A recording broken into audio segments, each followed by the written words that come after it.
Aotearoa Saranai from Venerable Nissarano here in Australia, I was going to say Western Australia, here in Victoria, not far from Melbourne, at Newbury Buddhist Monastery.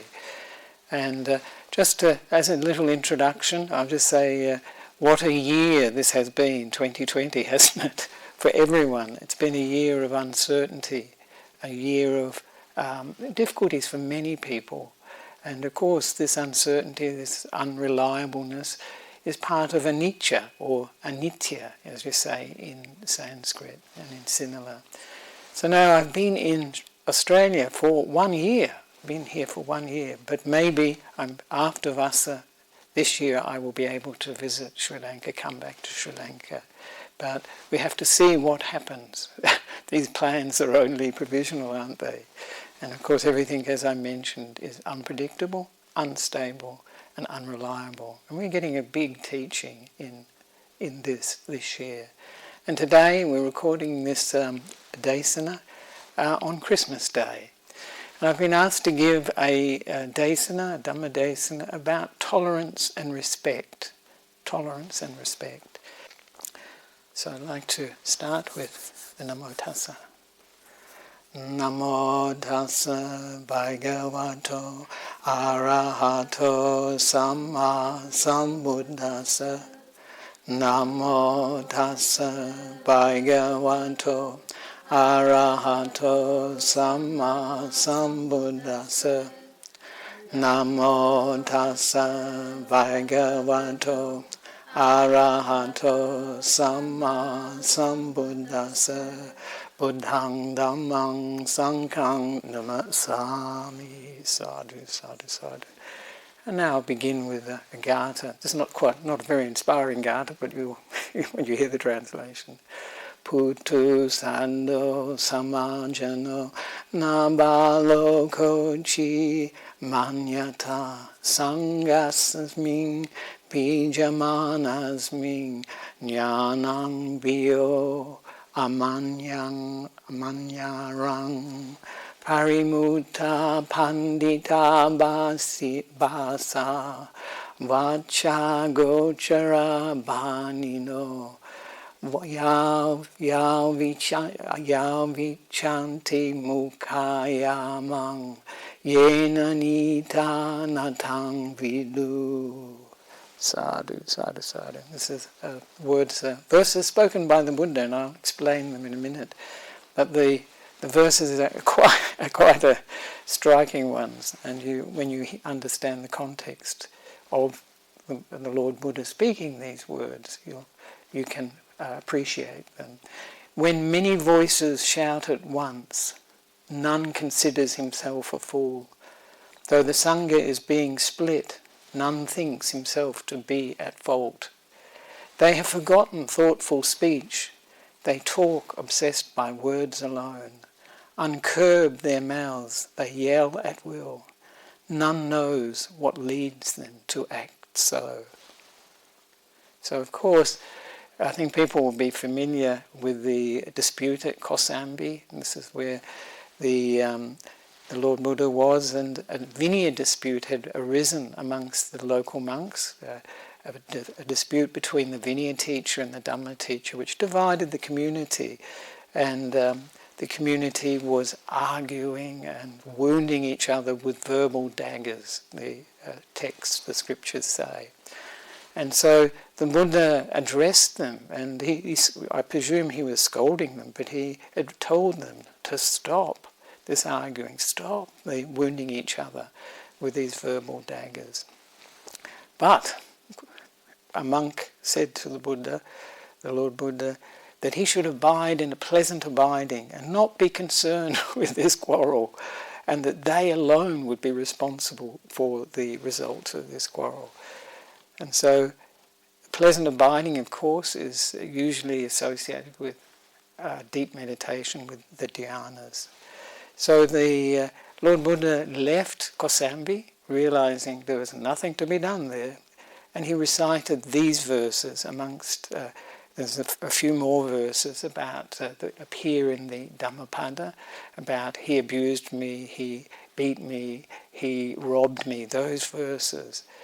So this is what the Buddha did, the Lord Buddha did. He realised he could not influence them at that stage. So what it points to is obviously a lot of division, arguments and division that we see in the world. We see it's everywhere. And it's natural, given our kilesa or our defilements, particularly ill will or aversion or anger, sometimes called in Sinhala dresha. And there are so many things that people divide over, argue over, and things like the coronavirus. We've seen so many different arguments about what to do, how should we deal with it. Does it actually exist? Even things like this. And conspiracy theories built around even the coronavirus. But of course the American elections were a very good example of this division, that can appear in society. And it always reminds me of the saying, divide and conquer. So it's a way people can gain power and keep it. And play off groups against each other is a common thing for politicians to do. And we see it in, as I say, the US elections. And people in Sri Lanka may think this is exactly what the British did. That's true. And there can be also a very negative focus sometimes, like intolerance towards minority groups. And these groups can become scapegoats, we call them in English, to build up power for the people who are using it in order to create a negative sense, often of unity in terms of nationalism. And we see that this is based on hate. And it's a good example was how Hitler used the Jewish people in Germany as scapegoats and blamed all the problems of Germany on these Jewish people, and therefore persecuted them and did the terrible things that he did. So this talk will look at the cause of this divisiveness, this intolerance, this disunity, and also what we can do. This is very important, what we can do in Dhamma. So the very obvious, isn't it, really, that the cause for all this division is really views which people have. Views that they're willing to die for in some cases, or attack other people and kill other people for. And one of these views that's very strong, it's the basis for what happened in Germany, was nationalism. And of course, pride in one's country is not a bad thing. It seems like quite a good thing. But when nationalism can be used to isolate groups within the community, then you can see you get problems, as I mentioned, in Germany, with the Jewish people being isolated, being seen as the problem. And these views, whatever these views are, the Buddha often talked about them as being wrong views. Views are very, very powerful, and they're very often very dangerous too. And I've given a couple of talks in recent months, 6 months really, about views, and in particular the view that there is nothing after death. But the Lord, as I mentioned, the Lord Buddha, he treats these views as wrong views. Why are they wrong? Because they don't lead to awakening. They don't lead to liberation. Because they're based on desire, aversion and delusion. We say in the Pali language, lobha, dosa and moha. And because of them, people develop a wrong eightfold path. So from these wrong views, they get wrong intentions, of getting, of hurting other people, of ill will, of aversion. They use speech that comes from that. So it's harsh, abusive, maybe false, divisive, and gossip. And from wrong speech, we get wrong livelihood, wrong effort, wrong action. Actually missed out that one. Wrong livelihood, wrong effort, wrong mindfulness, and wrong samadhi. So this is where wrong view takes us. Because sometimes people will think, well, these wrong views, no harm. But when they're acted upon, they can bring great harm and suffering. And one of the views that we hear, and we hear this in Sri Lanka, I've heard it a number of times, is that, we want to protect the Dhamma from being destroyed, like it was in India, in Indonesia, and in Malaysia. Sounds good, doesn't it? Sounds fine. But in what way are these people thinking of protecting the Dhamma? And often it's using fear, hatred, by using violence. Is this the right way to protect Dhamma? Is this Dhamma, in fact? And of course, anyone that knows the Buddha Dhamma knows that these are ad-dhammas. They're contrary to Dhamma. They're coming from wrong views, ditthis. They're coming from aversion, dosa, or dresha. And it brings up the question of how we can really protect the Dhamma. How can we protect the Dhamma? And of course the answer, everyone knows this, is by practicing it in accordance with the Dhamma, living by it. We have that saying, Dhamma nu Dhamma patipattiya. So this is practicing according to the Dhamma and not resorting to adhamma, violence, hate, etc. So how do we practice the Dhamma? I think everyone knows this. It's, of course, avoiding doing bad, doing good, or entering upon doing good, and purifying the mind. And of course, this is the teaching of all the Buddhas. And we're very familiar with that Gatha, the Sabba Papasa Karanang Kusalasa Upasampada, Sachita Pariyodapanang Etang Buddhana Sasanang. But that's the brief description. But of course, the Noble Eightfold Path is the path of practice, how we practice the Dhamma. And in this talk, I just wanted to focus on two aspects of the Noble Eightfold Path, because there's not that much time to deal with all the aspects of the Noble Eightfold Path. And these two are very crucial in this area where there is division and where there are tensions between communities. And these are areas we can develop, aspects we can develop of our practice. And they're right intention, or right motivation, Ajahn Brahm calls it right motivation, and also right speech. These are two crucial areas in these situations, because they treat the aversion, the ill will, we call it dosa or dresha in the mind. It's where we're coming from. And of course the things that we use, and I talk about some suttas very soon that deal with this. The Brahma Viharas, of course, the Maitri or Metta, Karuna, that's compassion, Mudita, this is joy with others, success or good qualities, and also equanimity, Upekkha. These are the way that we can address these negativities in the mind, this ill will, this aversion. But also very important, and I think I want to play more, emphasise this more, but it will come up in one of the passages I quote very soon, that samagga, it's a Pali word samagga, but in Sinhala we have one very similar. I think it's samaggi, something like that. And what it means, it comes from the Pali, I was going to check it up, but samagga, what it means is harmony or unity, that we're all in this together. And this is a central aspect of the Buddha's teaching, actually. And so, when I read the next passage quoting the Buddha, it's emphasised in that. Other aspects that we can develop, besides the Brahma Viharas, besides samagga, harmony, unity, is khanti.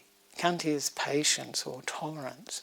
But this is, when we develop khanti, it cannot have this sense of aversion in it. Sometimes people grit their teeth and bear things, but their minds are very negative.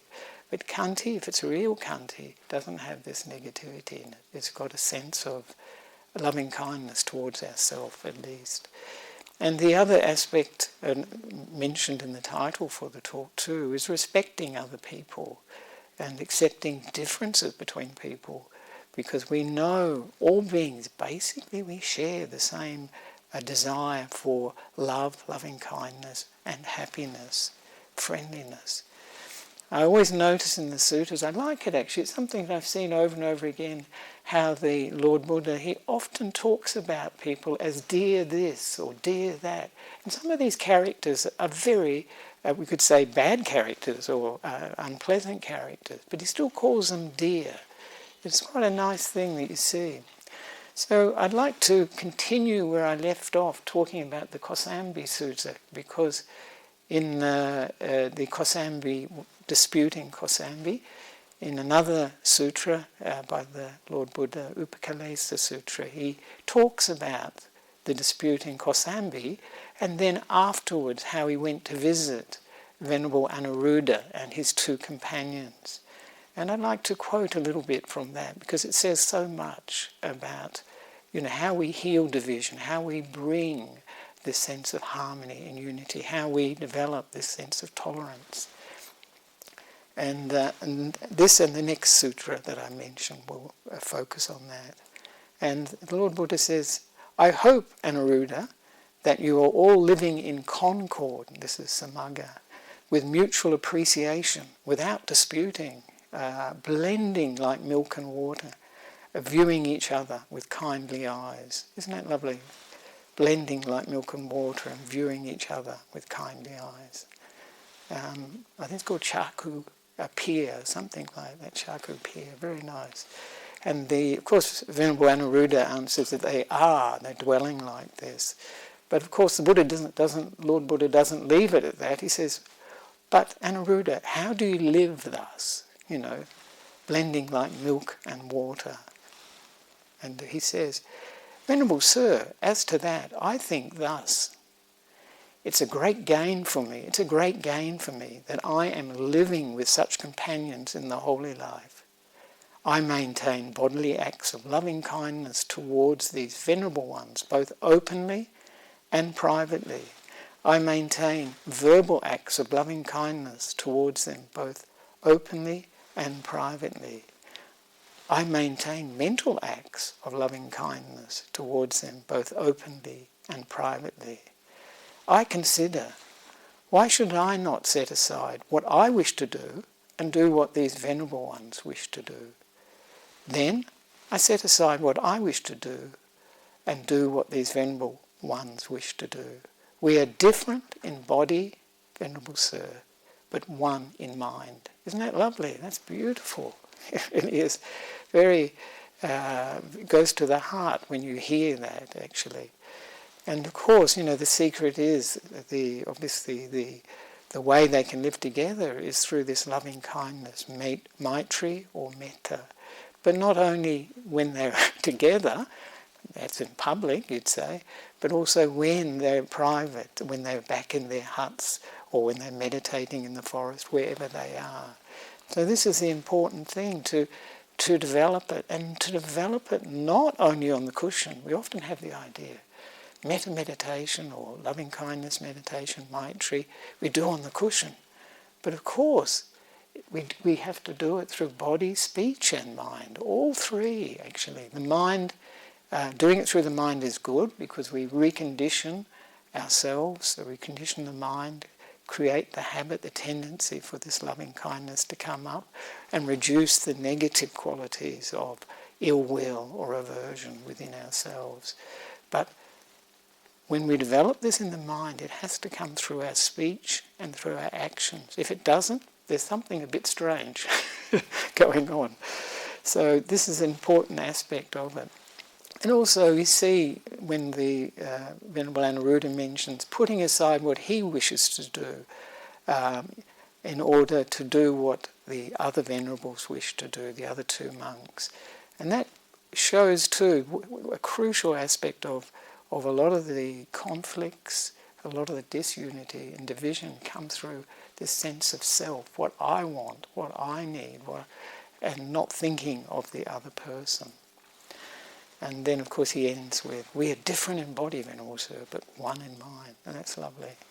And if a whole country can say that, that they're different in body, but one in unity. That's wonderful if they can do that. That's fairly ideal. So that's one sutra I'd like to mention.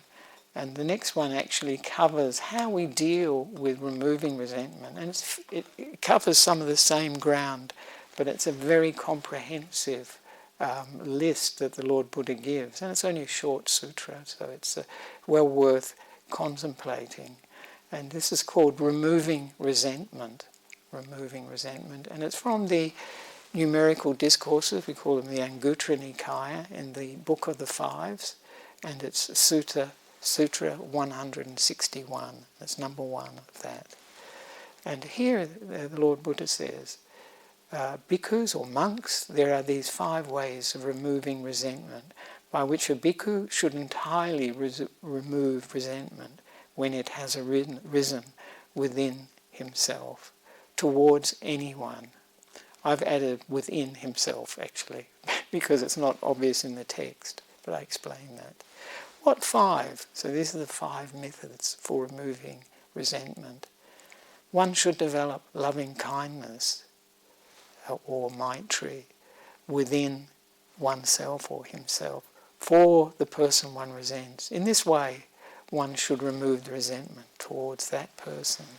One should develop compassion within oneself for the person one resents. In this way, one should remove the resentment towards that person. One should develop equanimity within oneself. In this way, one should remove the resentment towards that person. So that's 3. There's the maitri, metta, and there's compassion, and the third one here, equanimity. So 3 of the Brahmaviharas. And then the next one's quite interesting. One should disregard the person one resents and pay no attention to them. In this way, one should remove the resentment towards that person. And number 5, one should apply the idea of ownership of karma or action to the person one resents. Thus, this venerable one is the owner of their karma, the heir of their karma. They have karma as their origin, karma as their relative, karma as their resort. They will be the heir of any karma they do, good or bad. In this way, one should remove the resentment towards that person. These are the 5 ways of removing resentment, by which a bhikkhu or a monk should entirely remove resentment towards a resentment when it has risen towards anyone. So I'd just like to make a comment there that, of course, this is a progressive list. It's very obvious that the first thing we use when we have resentment, anger, irritation, is to use metta, maitri. And who do we use it for? Ourselves. We're the one that is hurting. We're the ones that have got the negative emotion. I often say to people, the other person may not be upset at all, actually, and that can be the case. But if maitri doesn't work, if metta doesn't work, loving kindness doesn't work, then we can try compassion, karuna, seeing the suffering in ourselves, in other people, and then when we see that, when we develop that, we can forgive this other person. We can have this mind that understands all beings want to be free of suffering, and this person, in one way or another, is suffering. And also we have equanimity. Equanimity is a word in English that doesn't give much feeling to the emotion that it really is meant to convey. And that's that feeling of acceptance, but a positive feeling of acceptance. That oneself and others are like this at the moment, but this can change. It's not set in concrete. So that's the 3rd method that the Lord Buddha is talking about. The 4th is not paying attention. That's not a bad idea sometimes. Not because we find when we pay attention and we think of that person, what they said, what they did, we get angrier, we get more ill will, and we get more upset. So it's very skillful not to. And the reflection on karma is very important too, because this is actually often associated with upekkha or equanimity, that we can accept that this person, whatever they've done, they will get the results of it. I know often people can think, they can think that angrily, like wishing this person really suffer. And of course this is not equanimity, and of course that will give rise to negative karma in the mind. So I just wanted to point out with the loving kindness, the metta, that one needs to develop that loving kindness for oneself first, and when one does that, then it's possible to let go of this resentment towards the other person. I ask yourselves to think about, is it possible to develop loving kindness, maitri, for someone one resents? Is it possible? Pretty difficult, I think. But, and I think if this is the simile that comes to mind to describe this, developing loving kindness for a person one resents. And some people do try to do that, they may be happy and well, may be happy and well. But inside they're thinking, oh, well, I hope he isn't. But to me, this is like, we've got like scratching an itch on the leg when our head hurts. It's the wrong place. We're the ones hurting. The other person may not be hurting, may not be upset. They may be quite happy that we're upset, actually. And it's interesting, the commentary says, when a resentment has arisen in a bhikkhu in regard to some object, yata aramane, it should be completely dispelled there in these 5 ways. Where is there? That's what I wonder. And I think there is within us. Because that emotion, that negative emotion of ill will, resentment, anger, that's within us. It's not necessarily in the other person. So we're, as it were, treating the vyapada, this negativity, this aversion within ourselves, like a medicine for a sickness within oneself. And this is a very important way that we can remove or reduce the aversion, the vyapada. Here, the source, this is where it's coming from, within ourselves. And I liken this to scratching an itch on the head when in fact the head hurts. That's the right place to scratch. We're actually applying the remedy in the right place. So this is a very important thing. Otherwise we can end up with this sort of cosmetic maitri, metta, where we're wishing people that they may be well and happy, but we're not really in our hearts feeling that, actually. We may be wishing them quite the opposite. So this maitri, this metta, is this emotion of, we call it loving kindness, but I like friendliness, and I often like to think of it as regarding ourselves or contemplating the qualities of a best friend, developing the emotion of what a best friend is like, giving it to ourselves, and then radiating it to all others around us. We don't have to do that specifically, because sometimes if we think of a person that we're having trouble with, problems, difficulties, then when we think of them, it can derail that feeling of friendliness. So we just generally spread it, is often a good way of doing it. And it's looking for the good in people, looking for the what's right with people, not the things that are the faults. Because when we look for the good, then this breaks down these negative images we have of them. And of course it's the opposite of fault-finding, this loving kindness or maitri.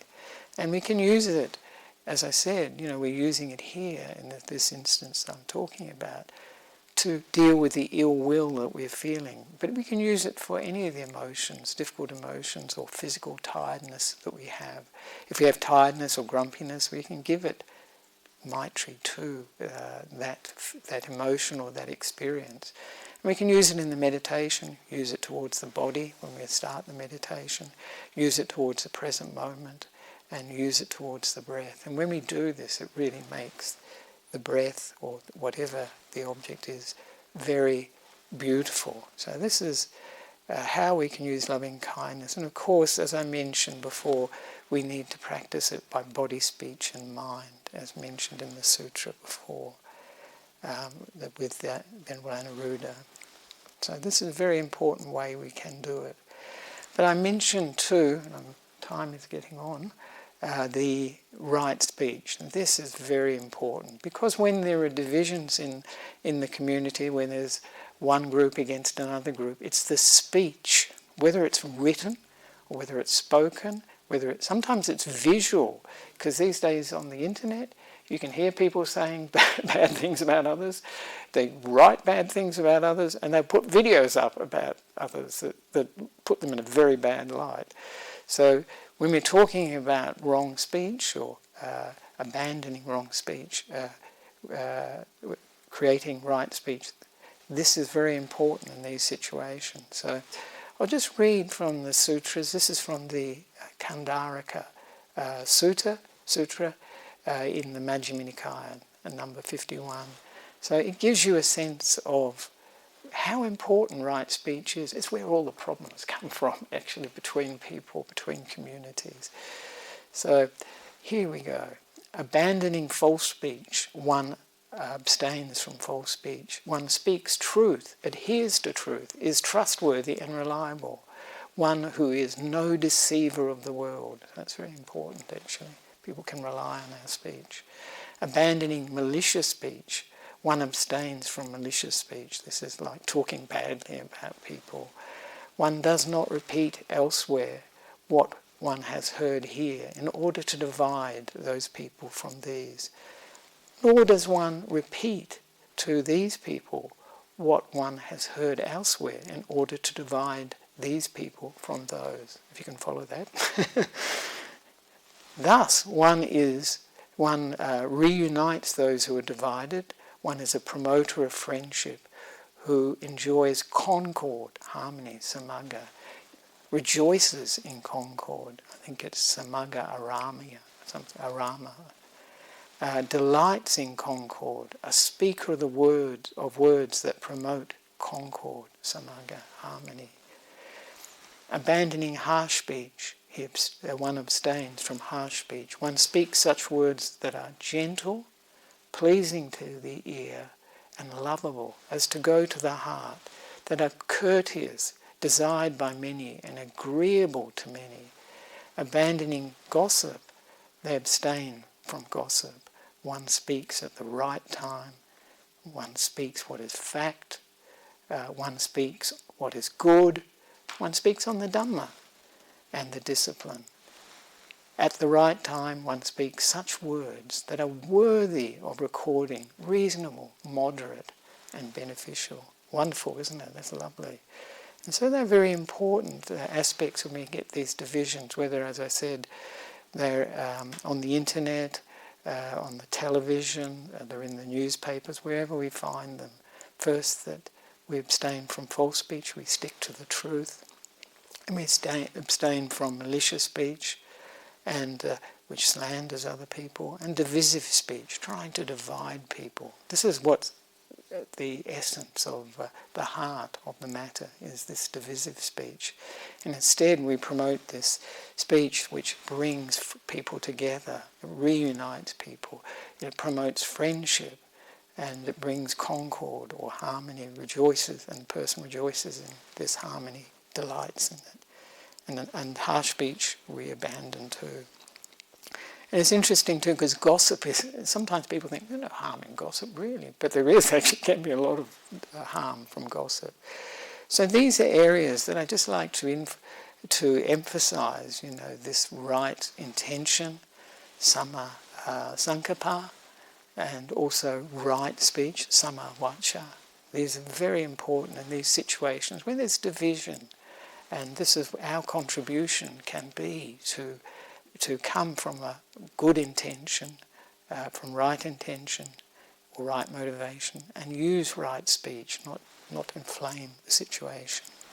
So I wish everybody well in practicing the Noble Eightfold Path, and particularly these two aspects of it, so that we can be a contribution to the society we live in, whether it be Sri Lanka, wherever, and we can bring unity, we can bring this harmony, samaga, into the society we find ourselves, and we can, by our example, calm things down, at least not contribute to them getting worse. So this is a very important thing. And also to keep in mind that, I know I've seen this before, that some people get very upset when they hear a lot of these negative things being said about other people, Muslims for example, and they really get upset with it. And it's not good if we get negative about what other people are doing. But we can, by our example, calm things down. So this is very useful. So I'd like to wish everyone watching a very good 2021. May it be better than this year, 2020.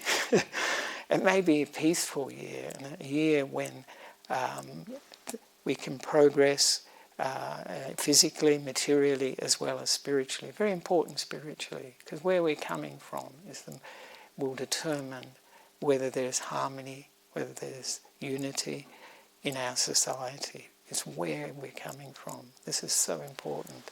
So I'd like to give a short blessing for 2021, and I'll just chant that blessing to finish off. Namo tassa bhagavato arahato samma sambuddhassa.